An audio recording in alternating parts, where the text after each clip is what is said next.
Yes mga katoto, meron po tayong pauwi ngayon na napakapalad natin.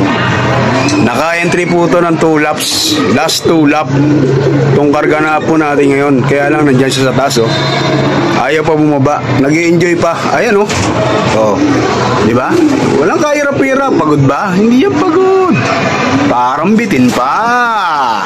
Ganyan ang mga ibon. Askaline na, mabuhay ka. Ang dami niya no, mga askaline. Magsasawa sila ngayon. Pumasok ka na, kaibigan ko. Oh, stress din, no? Pero ikaklak muna natin yan, siyempre. Yun po yung abangan po natin, no, ng pang-5 lap. Ang hagis po natin ay Katbalogan Summer. Lapit, no? Sana. Pag nakauwi ang ibon natin, mga katoto, ang kasunod niyan, Javier. Summer po. Javier po yung pinakadulo na karera natin. Nag-load po kami nung araw po ng Huwebes, no, sa Makati, kasama natin yung mga tropang Paano masabi? Team Tramo. Shout out sa Team Tramo. Kalukuyan pa po kami ngayon, nag-iinantay ng aming mga mandirigmang ibon, pero tansya ko. Siyempre, Team Tramo yan eh. Malakas yan. Kaya lang mga katoto, yung karera na to, hindi malalaman kung sino yung pinakamatibay, no? Pinakamahusay, nakalabate at mga pansyir. Lalabas yung matitigas. Gusto nyo yan, yung matitigas. Napatapat pa. Maganda ang panahon ngayon mga katoto dahil iniris po yung ating kalapati ng alas 6:45 ng umaga. So, malinaw na doon sa lugar na nirisan. Ang problema lang natin, medyo may kaulapan sa bibig po, no? Tanaw po natin yung kaulapan. Ibig sabihin po niyan, may pangilan-ilan, may pagkalat-kalat na pagulan sa mga gilid. Kaya mangyayari ang mga ibon gagawa po ng paraan yan, so pwede pong iwasan nila yung ulan. Dahil malakas din po ang hangin ngayon, parang bagyo. At napatapat pa po na tailwind. Ano po ba yung pinagkaiba ng tailwind sa headwind? Yung headwind po na paliwanag ko na yata sa inyo nung nakaraang bawi po natin, headwind po yun. Yun po yung ibon ninyo kapag lumilipad po yan, nag-glide na lang yan. Ano raw? Nag-glide. Tataas pong ganun yan. No? Yan. Will you please repeat it? Papalaspas, tataas. Ganun. Sa madaling salita, sa 10 pagaspas nila, -2, tapon yung 2. Kasi nga, aatras. Merienda raw sabi niya, si Karim TV, shout out sa'yo. Naroon na tayo ng merienda, nagpuputo na yata. Kanina pa po kasi nag-aabang, kagaya ko rin, sabay po kami nag-aabang. Katulayan niya po, nakatulog na rin po ako sa duyan. Ngayon, kahit abutin tayo hanggang bukas, wala pong agisan ko. Kapalik pa po tayo dun sa pinag-usapan natin mga katoto. Ang edwin po, bawa 10 pagaspas, no? 10 kampay ng iyong ibon, tapon po yung 2 yun. Tapon yung 2 kampay niya kasi nga babalik siya eh, no? Babalik. Siya yung 1 na iaarangkada niya. Yung 2 pagaspas niya, atras yun. Ganyan po kahirap ang edwin. Tsaka, bihirap tumulit po dyan, no? Lalo na kung mga ibon nyo, malalaki, masyadong mabagal po para sa kanila yung ganyang panahon. Yung ganyang laban, para po yan sa mga maliliit at maiksi ang pakpak. Yan, mga na yan, mga headwind. Kaya mapapalad yung mga maiksi ang pakpak at yung maliliit yung sukat ng kanilang mga ibon. Kaya yung tailwind naman, medyo nakakatakot yan. Mabibilis po ang sakit ng ibon yan. Gawa na itinutulak po yung katawan nila ng mas na hangin. So, ang kampay niyan, medyo tuloy-tuloy. Kasi pag hindi sila kumampay ng tuloy-tuloy, yung control po, ng kanilang katawan, pwede nilang ikadisgrasya o ikapahamak. Kasi nga, susubasok sila, itinutulak. Parang itulak ka ng kapwa. Hindi ba kahit sa basketball? Kapag tumupad ka, subukan mo masagi ka lang kapag nasa air ka, hindi ba anong nangyayari sa iyo? Walang pagkakaiba po yan dahil yan po ay nasa air. Ayun din po ang nangyayari sa ibon. Kaya kadalasan po niyan, marami pong disgrasya. No? Kadalasan po niyan sa galpok. Madalas, bali yung kanilang bakbak. Madalas, pagsakiman ng hita. Ganyan po yung epekto ng tailwind. At pag umuwi pa yung ibon ninyo at bumaba, isiguraduhin po na balibaliktad yung yung balahibo po ng inyong ibon. Madalas po dito sa may likod, ang tawag ko, pilipit o pilipit, hindi yung tinapay, no? Medyo baliktad, basta magulo, parang yung buhok na kulot ganun, no? Pero babalik naman po yan. Siyempre sa haba po ng kanyang biniyahe, tapos tinatamaan siya ng malalakas na hangin. Kaya namimirimis po yung yung kanilang mga feather, yung kanyang, hindi naman yung mismong mahaba pakpak yung sampo, hindi po. Yung maliliit lang po sa katawan nila, saka yung dito sa medyo bumabaliktad po yung konti, no? Gawa ng po yan, ng pagtulak po ng hangin. Yan po yung pagkakaiba ng headwind sa tailwind. Tandaan ninyo, marami pong mapipilis na ibon na nagkaka-tailwind. Kaya nga lang, mas marami din po yung nadidisgrasya dahil sa ganyang uri, no, ng panahon. Pero itong panahon natin, okay ito. Hindi po siya mainit. Walang masyadong ulan sa mga katulungan sa ibon. Kailangan lang natin mga katulong, ipon po natin makatawid, no? Makatawid sa kalupaan dito po sa south. Kasi pagka kumabila po yan, yung pagkakataon na wala tayong inaantay. Hanggat hindi po sila makakatawid dito sa ating kalupaan, di malabo po tayo mag-plak. Pero yung plak po natin ngayon, hanggang bukas pa naman, no? Hindi ko lang naitanong sa tropa natin, no? Kung gaano po ba kababa yung speed ito, kung 600 pasok. Kasi kung 600 mga katolo, mga alas 9:15 ang katok natin yan. Bukas pa ng umaga, Lunes. Ngayon, kung mga 700 po, tansya ko niyan, nasa alas 7:14, ganyan, ganyan. Kung 700 po, bukas din po ng umaga yung 700 po ang kapit natin.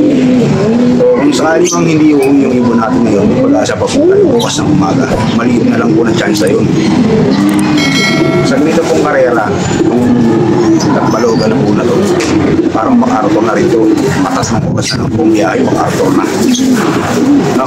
Kung baga ang lahi, mula dito sa Las Piñas.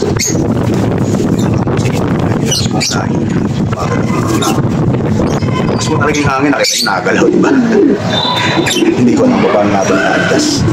Mas lang natin na konti. Para matibay. You know? Nagalaw po, ha? Hindi ko yan inaano. Talagang nagalaw, malakas po talaga yung hangin. Ganyan din po yung nararanasan po ng mga ibon natin na inilipad natin ngayon. Sana walang anumang disgrasya mangyari. Sana uwi po sila. Balik tayo dun sa lugar na kagisan po natin. Etong second lap na to, the last. Parang ano na rin ito, final lap. Lap na dito mga katolo. Malaki na po yung chance natin naman.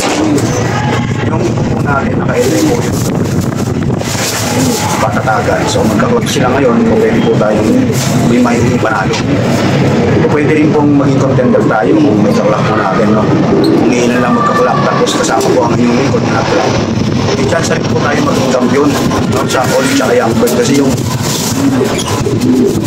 halos naging champion kasi young bird po. Isang ibon natin, naka-elay po yung tsaka young bird. May isang all bird po tayo. So, ang mangyayari nun, dalawang all bird, isang young bird. Kaya sana po mga katoto, mag-lock po sana tayo. Dalangin ko rin po na mag-lock din po kayo. Sana po ng Team Tramo, yung Gantimpala. Siyempre, magiging proud. Proud tayo, no? Para sa atin. natin tramo. Ganun na lang po mga toto, kasi lukutin pa rin po tayo mag-aantay. Wala pong aalis, wala pong kakain ng natulang uwi. Yes mga katoto, mayroon po tayong pauwi ngayon na napakapalad natin. Naka-entry po to ng 2 laps, last 2 lap. Itong karga na po natin ngayon, kaya lang nandyan siya sa taas oh. Ayaw pa bumaba, nag-i-enjoy pa. Ayan oh. Oh, di ba? Walang kahirap-hirap, pagod ba? Hindi yan pagod. Parang bitin pa. Ganyan ang mga ibon. Askaline na, mabuhay ka. Ang dami yan oh, mga askaline. Magsasawa sila ngayon. Pumasok ka na kaibigan ko. Ang tagal pumasok mga katoto. Lalagyan po natin ng patukayan para pumasok. Sigurado ko gutom yan. Hindi ko alam kung uhaw, pero palagay ko gutom yan. Mga ganyang sistema, gutom yan. Lalagyan po natin siya ng patuka sa loob. Ha? Medyo matagal pa no? Ayaw pa pumasok. Kagaya ng ginagawa natin, lalagyan natin ng patuka. Yan. Tanggalin muna natin yung tubig. Siyempre, kakatukan natin yan.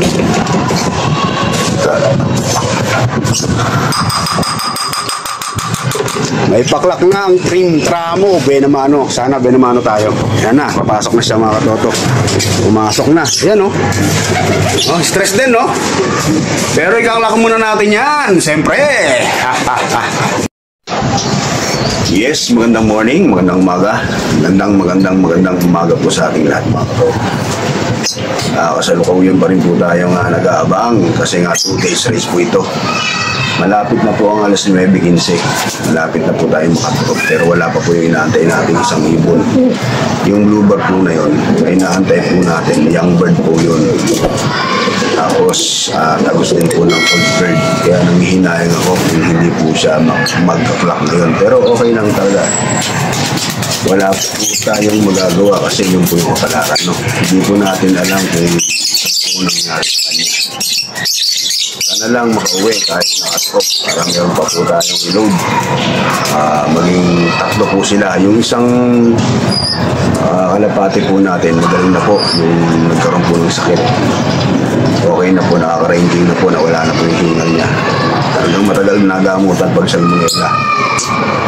Yung po ang magiging kapartner ng nag-clock natin. Pero kung uwi po sana yung isang ibon po natin ng bluebird, magiging 3 po sila. Sa 4 na entry natin, sana magiging 3 pa ang matitira pag entry natin dulo. Ganun pa man, mag-aabang pa rin po tayo. Ngayong araw na to, na lang ang pag-asa natin. Dahil kung hindi yun nakatawid po, may nadisgrasya man, wala po tayong magagawa. Siya na lang po ang gumawa ng paraan para makauwi siya. Dahil may nag-aantay po sa kanya.